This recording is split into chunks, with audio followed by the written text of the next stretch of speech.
Alrighty, so today it is time to do the preview of this weekend's action, and believe it or not, we do have a game tonight.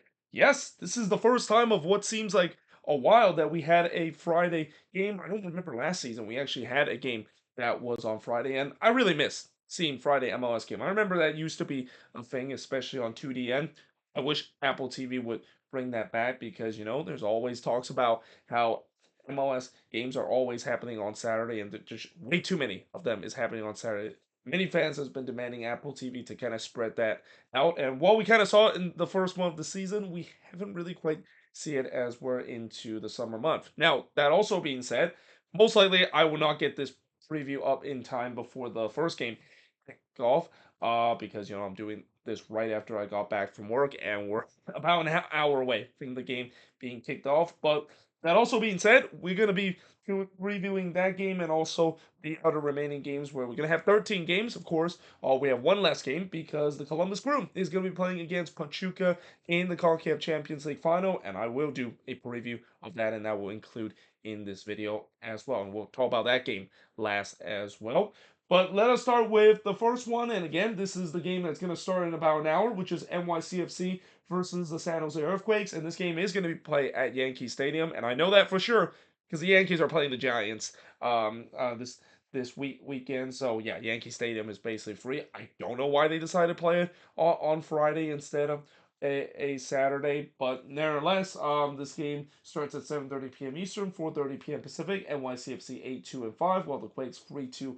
And in terms of the all-time meeting, yeah, it's been pretty much dominated by NYCFC. They won 5 out of those 6 meetings against the Quakes. There's only been one draw between both of these teams, and the last 5 head-to-head matchup was a 3-0 win that NYCFC had against the Quakes before a 2-1 win that NYCFC had against the Quakes. Then NYCFC won 2-1 on the road before NYCFC won 2-1 against the Quakes, and then NYCFC won 2-1 against the Quakes. There's been a lot of meetings between both of these teams at Yankee Stadium. I don't know why exactly the league don't put more meetings in San Jose and at PayPal Park. I mean, the only time I remember they had a meeting between each other was the game between the Quakes and NYCFC, and I know that because I actually attended that game, and I think there's only one other meeting between both of these teams at PayPal Park, and that ended in a 0-0 draw. But nevertheless, yeah, this is pretty much an automatic L for the Quakes because yeah, they don't do well against NYCFC, and especially against a team that is just as hot as NYCFC has right now. And while the Quakes did get a 1-1 result against Austin over the weekend, and they're one of the couple of teams that did not play in the midweek action. Same goes for NYCFC. I don't expect them to get anything out of this game, but we will see how this game, of course, would turn out. Maybe there might be some surprises because we saw some surprises in terms of the midweek action. And but that being said, moving on now to the Saturday action, we're gonna have 11 games that's gonna happen, but they're pretty spread out. I would say, and at least I won't have a crazy situation where there's gonna be like 10 games that's happening at the same time. Instead, it's gonna be just 7 games that's gonna be happening at the same time at one point. And this is, of course, the game between. Well, the first one is DC versus Toronto, and this is the first of 4 games that starts at 7:30 p.m. Eastern, 4:30 p.m. Pacific. DC 4-6-6, while Toronto is 7-2-7. And keep in mind, this is a game like many teams are facing their third game in 7 days. So obviously, fatigue is going to be a factor, and depending on if teams rotate in the middle of the week, we saw a lot of teams do that in the middle of the week. That could also springs up a little bit of an interesting resort like what we saw in the middle of the week. But that being said, in terms of the all-time meetings, 17, 11, 13 in favor of DC. Last 5 head-to-head matchup, it was a 2-1 win for Toronto over DC before a 3-2 win that DC had against Toronto. Then it was a 2-2 draw between both of these teams. Then Toronto won 2-1 against DC, and then DC won 3-1 on the road against Toronto FC. So yeah, this should be an interesting kind of matchup. I mean, Toronto, they've drawn a couple uh, uh, of games. They of course got a 0-0 draw against the U in just a couple of days ago, and we'll see if they keep it going against a DC team that, yeah, we did not had a good game in the middle of the week against Montreal on the road, losing 4-2 in that game, and you could argue that was probably the worst game that DC played under Troy Lesesne. Then we get Miami taking on St. Louis. So this is of course the first ever meeting between both of these teams, as it is the case whenever Inter Miami play against some of these Western Conference teams, especially a new Western Conference team that is St. Louis City. Now Miami 10-4-3, but they are fresh off of their first loss in a while against Atlanta in the middle of the week, and then St. Louis, of course, they're pretty much gone the wrong way recently with three straight losses. Now their record is 3-7-4, and they're finding themselves 11th position. And keep in mind, this also could be the last game that Messi is going to be playing for Inter Miami before going to Copa America. Actually, I think this is the last game because they have talked about how he's going to be leaving for a camp with Argentina in Miami starting on Wednesday, and knowing Miami does not have a game next weekend, and a lot of teams don't have it because it's the June international break. Yeah, this could be a while before Inter Miami is gonna have Messi. Um, and that this could be interesting to see how they're going to do. Obviously, in the last game when they don't have Messi and also have some of his supporter cast, they did well against Vancouver. They won that one on the road, but that's only the second time that they won this season without Messi. So yeah, we'll see how they'll do. I think they look to bounce back. I mean, the last game, yeah, it's a bit of a very strange game to see how Miami just getting absolutely dominated by Atlanta United, and I think maybe that's kind of a good wake up call for Miami and for Tata Martino team that yeah, nothing is giving in this league. I mean, this is the beauty of MLS. Anything can happen, and that you could be heavy favorites in a match against a bad team, but that bad team showed up and you don't show up, then that of course happened in the last game between Atlanta and Miami. So there's no doubt Miami would love to bounce back, and we'll see whether or not they can do so against a St. Louis team that, again, this second year syndrome is definitely hitting them hard this season. And as I mentioned, they're going the wrong way now. St. Louis with three straight losses, and this is tough to ask to try to end that losing streak against the best team in the league, especially on the road. Now, moving on, we got the New York Red Bulls versus Orlando City. So the Red Bulls 7-5-3, while Orlando is 4-5-6. All-time meeting, 9 wins apiece and 4 draws for both of these teams. The last five head-to-head matchup has been dominated by Orlando. It was a 1-1 draw between both of these teams before Orlando did go on the road to win 3-0 against the Red Bulls. Then Orlando won 1-0 against the Red Bulls before the Red Bulls also lost at home. They lost 1-0 to Orlando City, and then the Red Bulls did win 3-0 against Orlando City on the road. But yeah, like I said, this is a favorable matchup for Orlando, but we'll see whether or not if they can do so. I mean, this season we know Orlando is very good on the road, and again, that's kind of the reason why they're still in contention for the playoffs. That road record has really helped them, but it's not going to be easy to face against a Red Bull side that again they got a impressive 3-1 win against Charlotte, and they're looking to try to follow that up. And especially this season, they've definitely played much better at Red Bull Arena compared to previous season. I mean, remember a couple of years when they just simply cannot win at Red Bull Arena for whatever reason. Now they start winning games, and it's no surprise that they're right up there in terms of competing for some of the top four spot in the Eastern Conference this season. Now, moving on, we got the Philadelphia Union versus Montreal. So, I mean, I guess you could say that this is kind of a desperation derby, though, Montreal did get a big win in the middle of the week against DC. But yeah, the Union, they're looking to end this long winless run that they have, especially at home, too. They have not won a single game at home in the last four home matchup, and they're trying to end that against Montreal in this one. 4-4-7 is Montreal record, while the Union 4-7-4.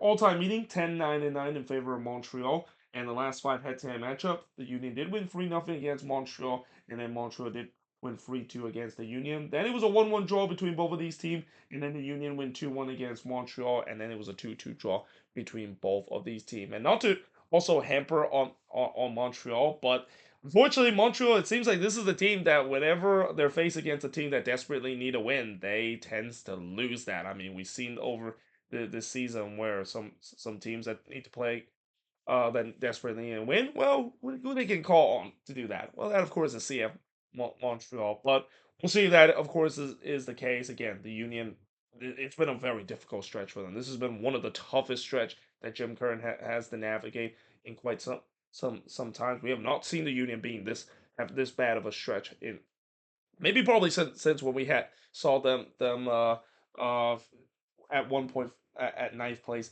in the Eastern Conference after that CONCACAF Champions Cup loss against America. But you could argue that that was because they had CONCACAF Champions Cup kind of commitment, so that's why they weren't doing well. Well, this season, yes, they were in the CONCACAF Champions Cup, but they got knocked out very early, and this last recent run isn't really because of the fact that they have to battle both competition. It's just simply they just have not been good enough both on the offensive front and on the defense front, mostly on the defensive front. I mean, the last game, I think it was kind of good. The fact that they did keep a clean sheet and there's some promise that, yeah, this is something that they probably should be doing more often.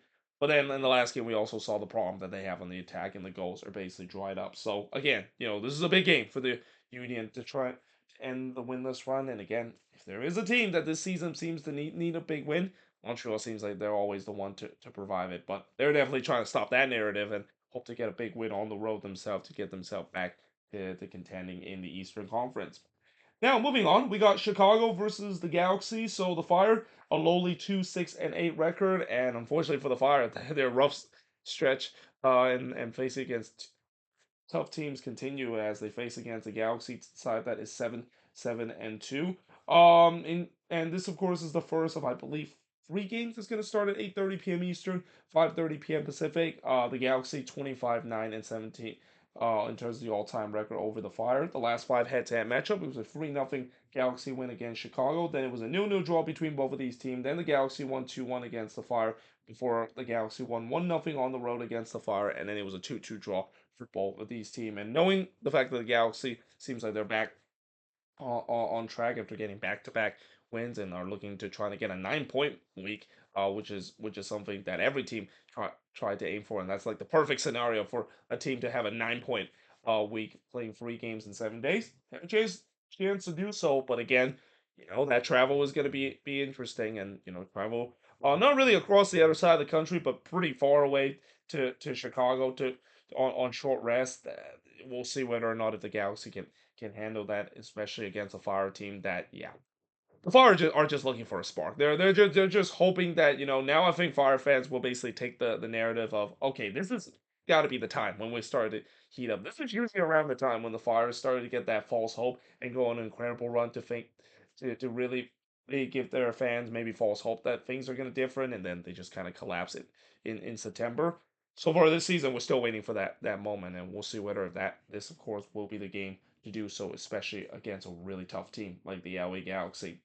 Then we got Minnesota taking on Sporting KC. So Minnesota 7-4-3, while Sporting KC a lowly 2-5-8 record.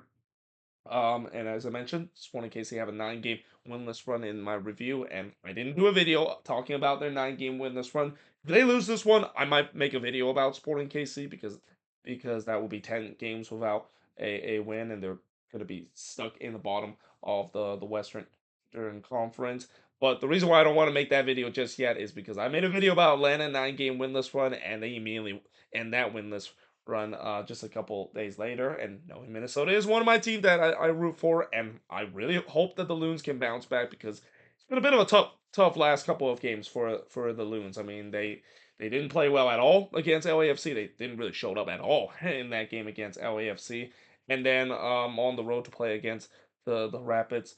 Yeah, they yes, they had a 3-1 lead, but don't let that lead distract you. The fact that not only they blow that lead, they didn't play well at all in that game as well. And because they also have travel a lot, I know they're playing back home, but that could be interesting to see all those traveling, how much it's going to get to this team. Although I will say that because Eric Ramsey has done a good job in terms of rotating the squad, and he still likes to do that every single game. He seems like trying to change the formation and change personality to kind of freshen up.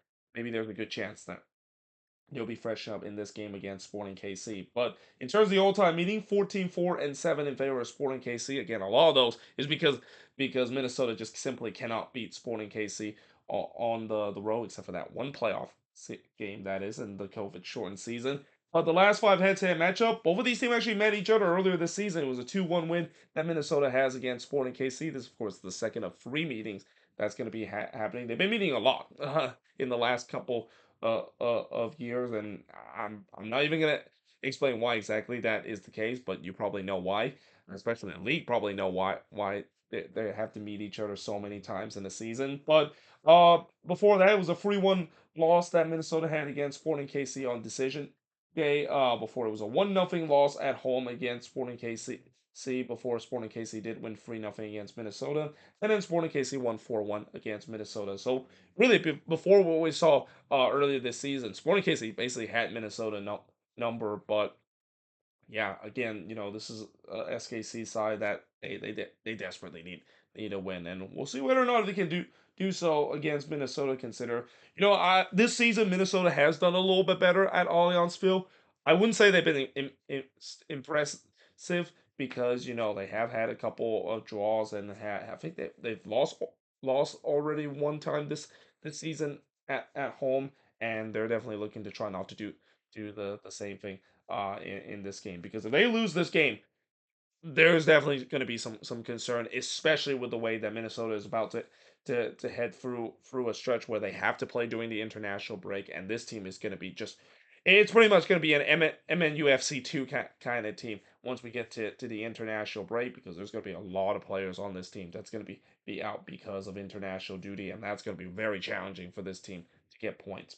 Now, moving on, we got Nashville versus the New England Revolution. So Nashville, they surprised uh, a lot of people in the middle of the week, getting a win um, against Cincinnati on the road with a 4-7-4 record. And they have another chance to get another win because they're facing against a Rev side that it's hard to believe, but Caleb Porter has still not been fired by this team. I mean, he's still there somehow. I thought that the last game was probably the it was the game for him to finally exit the door. But New England, it has kept him around, and we'll see how long that's going to last, because I still think he's kind of a dead man walking right now.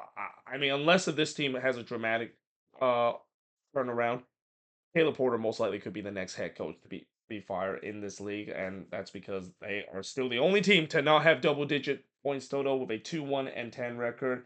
In terms of the all-time meeting, 2-3-1 in favor of Nashville, and the last five head-to-head matchup, Nashville did win against New England the last time both of these teams faced off against each other at Geodis Park with a 3-2 win. Then it was a 1-0 win New England had against Nashville. That was the only win that the Revs had ever had against Nashville before. It was a 0-0 draw between both of these teams, a 2-0 home win for Nashville over New England, and then a 1-1 draw between both of these teams. So, looking at the last five head-to-head matchup, it seems like Nashville most likely could get another win, and that's definitely good news, because again, this team, it feels like now, because they're ever since Gary Smith is no longer this team, they're maybe getting that new interim head coach boost that we usually see teams get, and they can get themselves back into playoff contention. And there's a chance to do so because, again, this is a Revs team that, well, they definitely played much better in their loss against NYCFC. Again, we'll see whether they can replicate that in this game against Nashville. And again, I think if this is a Revs team that are not going to think about this season as being a lost season, because this is really turning into a lost season with the where they are in the standings right now, you got to say Caleb Porter has to go. This probably is going to have to be let go sooner or later, and we'll see whether might be the game to do so. Isn't that kind of ironic, the fact that Nashville was the first team to have their head coach being fired this season, and then they follow up by having the second head coach being fired, but this time it's by the opposite decision team. That would be just such an ironic thing to see, but also a very MLS thing to see a team that have their head coach being let go. Only a couple of weeks later, we see the second head coach that is being let go by the same team that let go their first head coach of the season. But that being said, forget about changing the boards. Let's do this on the fly, because why not? Try to get this review or preview done as soon as possible. So hopefully I can upload this as quick as possible before the NYCFC versus Quakes game that starts, like I said, about an hour at the time of this recording. But Next up, we got RSL versus Austin FC. So this is the only game that starts at 9:30 p.m. Eastern, 6:30 p.m. Pacific.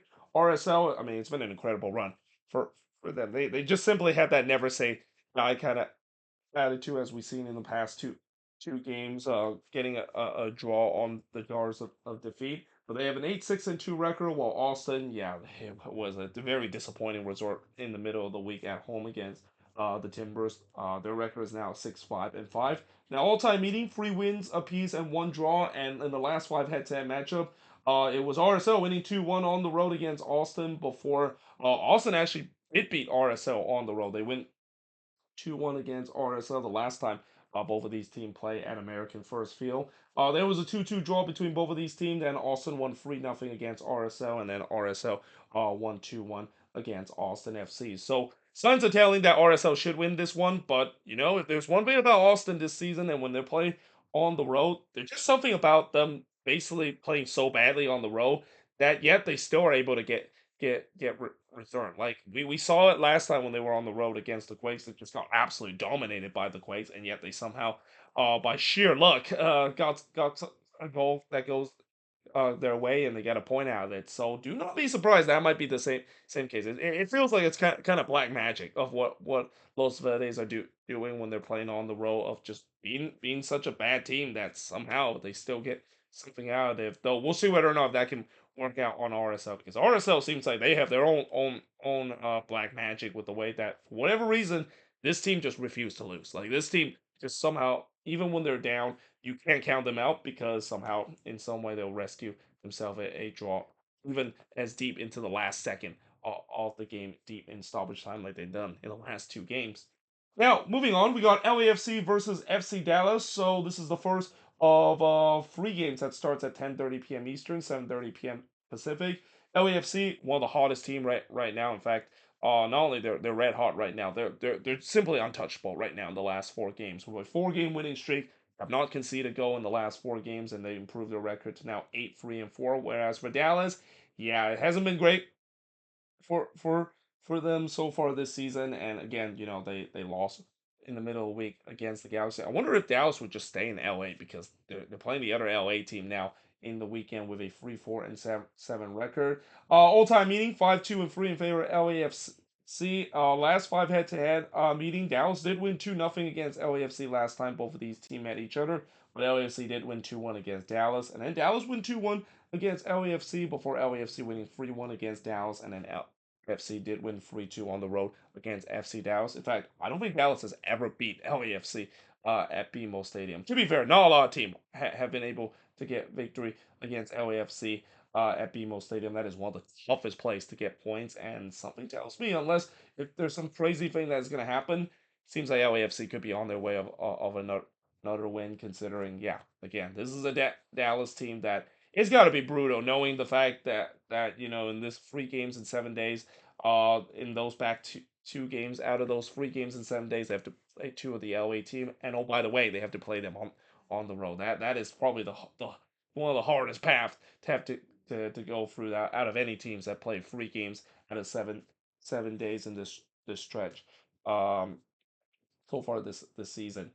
Now, moving on, we got the Portland Timbers versus the Houston Dynamo. So both of these teams, of course, got wins in the middle of the week, and and both of them kind of got wins over the weekend in kind of similar fashion in some way. I mean, the Timbers, by not doing pretty much a lot against Austin, they got a set piece goal and a penalty kick goal, and that was the difference of them walking away of Austin with all 3 points. Whereas for the Houston Dynamo, it was pretty much Houston Dynamo and Andrew Tarbell versus the Colorado Rapids. I mean, Tarbell had an incredible game in the last one, though we'll see whether or not if he is going to be in this game. I mean, I'm assuming Steve Clark probably will be back in goal facing against his former team.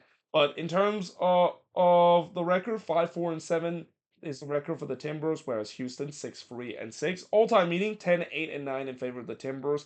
Last 5 head-to-head matchup, it was a 1-0 home win for Houston against Portland. And then the Timbers lose 3-1 against Houston, and they definitely remember that result, because that was the game that happened on decision day, where they had a chance to make it to the playoffs, and then they didn't, because they lost that won at home against the Dynamo. But before that, it was a 5-0 thrashing the Dynamo had against the Timbers. Before the Timbers did win 2-1 against Houston, and then it was a 0-0 draw between both of these teams. So yeah, it's kind of an interesting matchup. We'll see how this, of course, would turn out, especially with both of these teams getting wins over the weekend. But now moving on in the next match, we got Vancouver versus the Colorado Rapids. So the Rapids, man, it's been a very frustrating last two games for them because, it's hard to believe that this team have only got a point out of those last two games, despite the fact that they could have easily got six because they played very well against Houston. They just ran into Andrew Tarbell, and then in the game against Minnesota, yes, they did came back from 3-1 down, but they should have won that game because they were by far the better team over Minnesota in this one. Now they're going to be playing against a Whitecaps team that did get a big win against Sporting KC to finally end this bit of a miserable run that the Whitecaps has been on lately. But in terms of the record for the Whitecaps, 6-4-5, whereas for the Rapids, 6-4-6. All time meaning 13-8-10 in favor of the Rapids over Vancouver, and the last five head-to-head matchup was a 1-0 home win the Rapids had against Vancouver. Then it was a 2-2 draw between both of these teams. Then it was a 0-0 draw between both of these teams. Then the Rapids did win 3-1 against Vancouver, and then Vancouver winning 2-1 at home against the Colorado Rapids. So there hasn't really been a lot of meeting between both of these teams at BC Place, but the last time that has happened, it ended in a draw, and we'll see whether that is going to be the case. I mean, I'm assuming the Rapids they would definitely do do everything to try to get a win because, like I said, they've been playing very well, the Rapids, and this kind of just sums up the season for this Colorado Rapids team. They're a very good teams, but at times they just have nothing to show for it. That kind of reminds me a little bit of DC this season, although I would say that Colorado is probably even more that that are kind of underperforming in terms of their expectancy number because, like I said, this season, even in the losses that the Rapids have suffered, they play very well in those games, and just kind of unfortunate situation is why they lose that game, and we'll see whether they can bounce back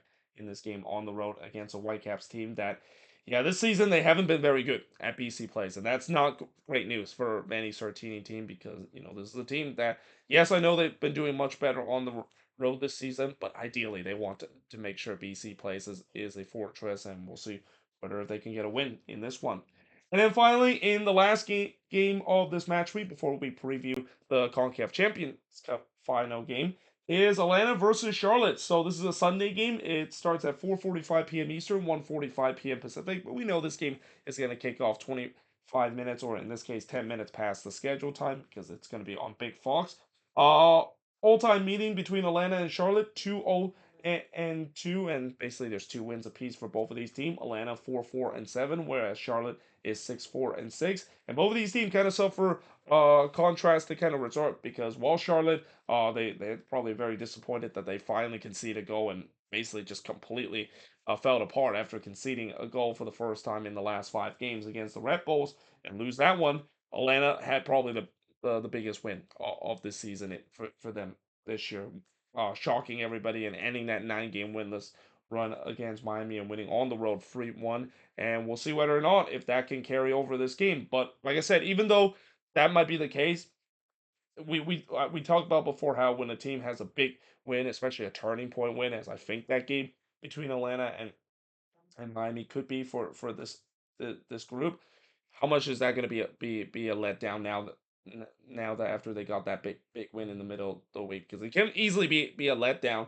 Though again, the good thing is that Atlanta is playing their other big rival, that is Charlotte FC. And in terms of the last four head-to-head matchup, by the way, Charlotte actually won last time both of these teams were at MBS. 3-1 win that Charlotte has against Atlanta before Atlanta did win 3-0 against Charlotte at Bank of America Stadium. Before that, it was home wins for both of these teams. A 1-0 home win for Atlanta, or 1-0 home win for Charlotte, that is, and then Atlanta won 2-1 against Charlotte FC. So yeah, again, this should be very interesting to see how it is. I would also expect this could be one of those games where don't be surprised it might not be the most exciting game because that's kind of Charlotte FC memo in terms of this season. They don't play the prettiest brand of soccer under Dean Smith, and maybe a lot of that is because of the lack of creative player that they have. But they play that brand of soccer where it just kind of a grindy kind of part of soccer where it would be enough for them to get over the line and get at least a point or even 3 points in. Also, not to mention, before them giving up 3 goals in quick succession against the Red Bulls, they haven't conceded before that in 5 consecutive games, and they have one of the best defensive record in the league. So, yeah, we'll see how this game, of course, will turn out between both of these teams. But now it's time to preview the CONCACAF Champions League final between Pachuca and the Columbus Crew. So this game will start on Saturday night, 9:15 p.m. Eastern, 6:15 p.m. Pacific, and I will do an individual review of this game. Probably, maybe after this game is over, because I do have to do something on Saturday night. I might maybe even wait till Sunday to do the review of this game. But nevertheless, in terms of this game and in terms of the road to the final for the Columbus Crew, by the way, both of these teams actually didn't play in the first round. Both of these teams, of course, getting a bye. But in terms of the Crew, starting in the round 16, they actually played against the Houston Dynamo in the first round, and they won that one by a final score of 2-1 over two leg. The difference was that 1-0 road win that they had against the Dynamo, and I forgot who, of course, scored for the Crew in that game. It might have been Alexandro Matan that scored the winning goal right at the death for the Crew, and that was a huge difference because they actually got a 1-1 draw at home against the Dynamo in a game where they didn't really play that well in the second leg, but they did enough to get through to the next round. But then this is where we talk about how I said that the Crew might be in for one of the greatest CONCACAF Champions Cup run I've ever seen an MLS team has gone through, and this is why, because they face against Tigres, which is a team that has always been a kryptonite for MLS team, and in the first leg it was a 1-1 draw between both of these teams, but that doesn't seem like it's a good result for the Crew because they give Tigres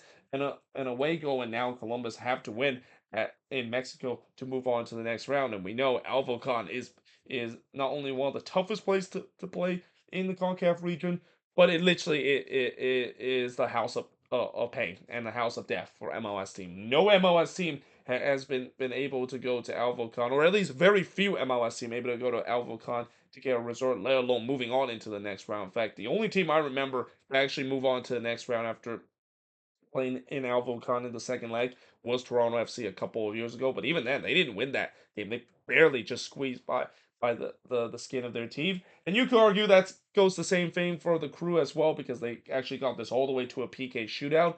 But they did something that we have never seen an MLS team able to do in the CONCACAF Champions Cup or in the CONCACAF Champions League. They won a PK shootout in Mexico. And that's exactly what happened with the Crew winning 4-3 in the PK shootout to knock off Tigres. But then in the next game they had to face against the other Monterrey team, and it turns out to be the number one ranked team in the region, that is Rayados, and the team that everybody was saying that they are the heavy favorites of winning this competition.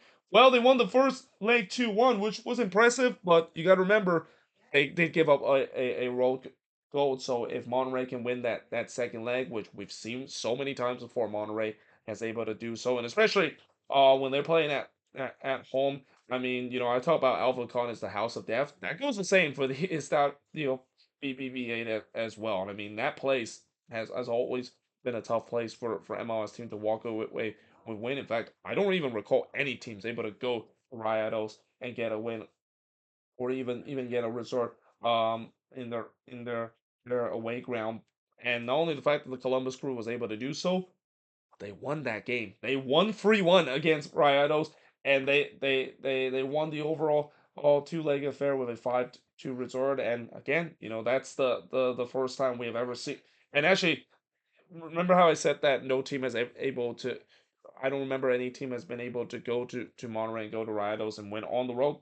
Columbus was the first team to do so, to make it to the final. Now, looking at Pachuca, Pachuca is kind of interesting because we know what happened in the round of 16, and I'm pretty sure Union fans know what happened in the round of 16. It was not pretty. After a 0-0 draw that both of these teams has, which I thought the Union clearly should have won that game because they had so many opportunities to win that game against Pachuca, and that turns out to be a big downfall for the Union. Well, not as bad as what we saw in leg two. I mean, that was one of the most embarrassing night for an MLS team against a Liga MX opponent. They lost 6-0 in that game against Pachuca, just absolutely getting demolished in that one. And that's not the only time that Pachuca has been able to demolish their opposition.